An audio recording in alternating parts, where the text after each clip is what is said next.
Hey guys, welcome to Chandana vlogs YouTube channel. Saturday నేను and నా friends కలిసి అమ్మవారి దర్శనం కోసం విజయవాడ కనకదుర్గమ్మ టెంపుల్కి వెళ్ళాం.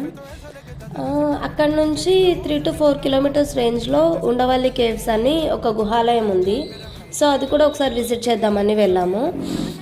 దీని ఇన్ఫో అండ్ హిస్టరీ మనకి స్టార్టింగ్లో ఒక బోర్డు పెట్టి ఉంటుంది. దాన్ని బట్టి చూస్తే అది 6th to 7th శతాబ్దంలో నిర్మించింది అండ్ క్రీస్తు శకం 16th శతాబ్దం వరకు రాజులు పోషిస్తూ ఉండేవారు దాన్ని. ఇది నార్మల్గా 4 floors గుహాలయం అనమాట. ఇందులో కింద ఫ్లోర్లోనేమో స్తంభాలు క్రియేట్ చేశారు, బట్ అదొక మండపం కోసం పెట్టారు, అది కంప్లీట్ చేయలేకపోయారు. ఫస్ట్ ఫ్లోర్లోనేమో త్రిమూర్తుల విగ్రహాలు చెక్కేసి ఉంటాయి అండ్ సెకండ్ ఫ్లోర్లో అనంతశయన విష్ణు ఆలయం ఉంటుంది, అక్కడికి వెళ్ళి మనం దర్శించుకోవచ్చు. థర్డ్ ఫ్లోర్లోనేమో త్రికూటాలయం ఉంటుంది, but third floor and fourth ఫ్లోర్కి మనకి ఎంట్రీ లేదు. నేచర్ లవర్స్ అయితే ఈ ప్లేస్ మీకు నచ్చుతుంది.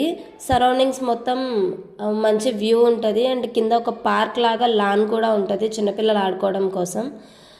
ఇక్కడ అడల్ట్స్ టికెట్ అయితే 25 rupees entry fees and children కోసం 15 రూపీస్ అనుకుంటా, నాకు సరిగ్గా గుర్తులేదు. మీరు ఒకసారి విజిట్ చేయాలనుకుంటే. అండ్ అక్కడ కొండ మీదకి నడుచుకుంటూ వెళ్ళడానికి స్టెప్స్ కూడా ఉంటాయి, మీరు కావాలనుకుంటే అక్కడికి కూడా వెళ్ళొచ్చు.